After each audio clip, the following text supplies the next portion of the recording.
760 billion টাকা, প্রায় 6.2 billion dollar. যখন বাংলাদেশের নতুন অন্তর্বর্তী সরকার শেখ হাসিনার এই বিপুল সম্পত্তি জব্দ করার নির্দেশ দিল, তখন তাদের মনে হয়েছিল তারা এমন একটা মাস্টার স্ট্রোক খেলেছে যার ফলে হাসিনা কখনো বাংলাদেশের দিকে চোখ তুলে তাকাতে পারবে না।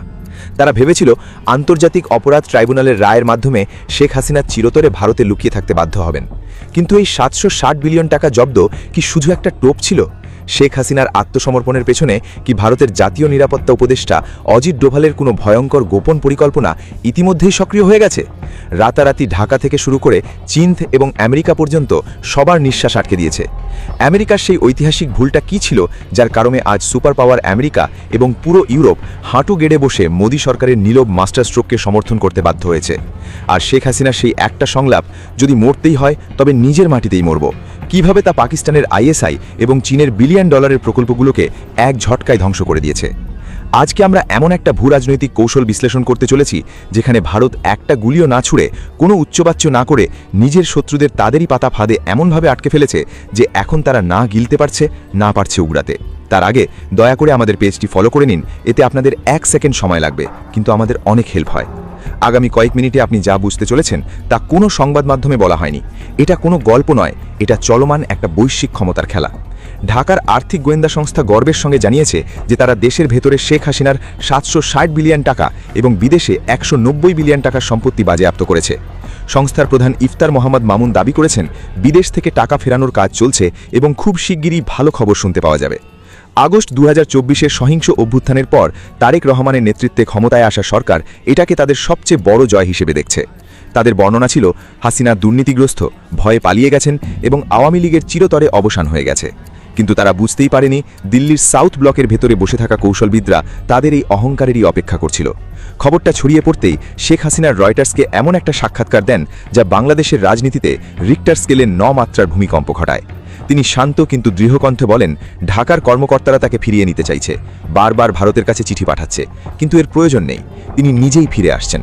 তিনি জানান তিনি ফিরে গিয়ে আত্মসমর্পণ করবেন এবং যদি মৃত্যুই আসে তবে তার নিজের মাটিতেই আসুক, যেখানে তার বাবা মা সমাধিস্থ এবং যেখানে তাদের রক্ত ঝরেছে। এখন একটু থামুন এবং এই বক্তব্যের সময় এবং মনস্তত্ত্ব বোঝার চেষ্টা করুন। এটা কোনো আবেগপ্রবণ মন্তব্য নয়, বরং একটা কূটনৈতিক বোমা যা ট্রিগার টেপা হয়েছে দিল্লিতে আর বিস্ফোরণ ঘটেছে ঢাকার সংসদে। এই একটা বক্তব্যেই তারেক রহমান সরকারের সেই প্রচারণা ভেঙে পড়ে যেখানে তাকে পলাতক বলা হচ্ছিল। একই সঙ্গে আওয়ামী লীগের লাখো আন্ডারগ্রাউন্ড কর্মীর মধ্যে নতুন উদ্দীপনা ফিরে আসে। বিশ্বজুড়ে বিশ্লেষকদের যে বিষয়টা হতবাক করে তা হলো ভারতের নীরব ঘাতক কৌশল। তারেক রহমান সরকার ক্রমাগত ভারতের উপর চাপ তৈরি করছিল। বাংলাদেশের পররাষ্ট্রমন্ত্রী খলিলুর রহমান নিজে দিল্লিতে এসে এস জয়শঙ্করের সামনে শেখ হাসিনার প্রত্যার্পণের দাবি তোলেন। তাদের পরিকল্পনা ছিল সহজ, ভারত যদি হাসিনাকে তুলে দেয় তবে ভারতের ভাবমূর্তি ক্ষতিগ্রস্ত হবে, আর যদি না দেয় তবে বিষয়টা আন্তর্জাতিক পর্যায়ে নিয়ে গিয়ে ভারতকে গণতন্ত্র বিরোধী প্রমাণ করা হবে। কিন্তু মোদি, ডোভাল, অমিত শাহ এবং জয়শঙ্করের দল এমন পাল্টা চাল চালল যা কূটনীতির পাঠ্য বইয়ে উদাহরণ হয়ে থাকবে। ভারতের পররাষ্ট্র মন্ত্রণালয়ের মুখপাত্র রণধীর জয়সওয়াল বলেন, এই বিষয়ে ভারতের অবস্থানে কোনো পরিবর্তন নেই, এটা একটা আইনি বিষয় এবং আইন অনুযায়ী দেখা হবে। ভারত এটাকে রাজনৈতিক ইস্যু হতে দেয়নি, কোনো আক্রমণাত্মক বক্তব্য নয়, কোনো হুমকি নয়, শুধু আইনি ঢাল তৈরি। আর যখন ঢাকার সরকার আইনি প্রক্রিয়ায় জড়িয়ে পড়েছে তখনই শেখ হাসিনা নিজের দেশে ফেরার ঘোষণা দেন। এখন দেখুন এই মাস্টার স্ট্রোক, যখন তিনি নিজেই ফিরতে চান তখন প্রত্যার্পণের প্রশ্নই ওঠে না। ভারত নিজেকে সম্পূর্ণ নির্দোষ রেখে দায় চাপিয়ে দিল তারেক রহমান সরকারের ওপর। এখন যদি হাসিনা দেশে ফেরেন, যদি তাকে হত্যা করা হয় বা ফাঁসি দেওয়া হয় তবে বাংলাদেশ জড়িয়ে পড়বে গৃহযুদ্ধে। যদি তাকে জেলে পাঠানো হয় তিনি জীবন্ত শহীদে পরিণত হবেন, আর যদি ছেড়ে দেওয়া হয় তবে তার সমর্থনে জনস্রোত সরকারকে উল্টে দিতে পারে। অর্থাৎ যে কোনো পথেই তারেক রহমান সরকারের পরাজয় নিশ্চিত।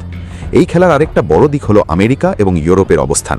প্রথমে তারা হাসিনাকে সরাতে চেয়েছিল, কারণ তিনি খুব স্বাধীনভাবে চলছিলেন এবং সেন্ট মার্টিন দ্বীপে মার্কিন ঘাঁটি স্থাপনে অস্বীকার করেছিলেন। কিন্তু তাদের পরিকল্পনা উল্টো ফল দেয়। মোহাম্মদ ইউনুস দুর্বল প্রমাণিত হন এবং প্রকৃত ক্ষমতা চলে যায় তারেক রহমান এবং কট্টরপন্থীদের হাতে। সুযোগ বুঝে চীন ঢুকে পড়ে এবং বাংলাদেশকে ঋণ এবং প্রকল্পের ফাঁদে ফেলে। এখন আমেরিকা, ইউরোপ বুঝতে পারছে তাদের ভুল। তারা বুঝেছে স্থিতিশীল এবং ধর্মনিরপেক্ষ বাংলাদেশ করতে শেখ হাসিনার বিকল্প নেই। পাকিস্তানের ক্ষেত্রেও একই অবস্থা।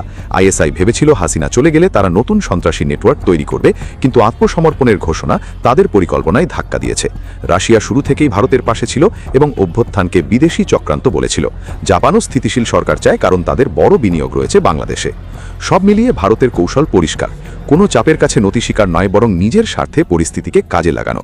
ভারত এক চালেই তারেক রহমান সরকারের নৈতিক অবস্থান ভেঙে দিয়েছে, চীনকে বার্তা দিয়েছে, আমেরিকাকে তার সীমা বুঝিয়ে দিয়েছে।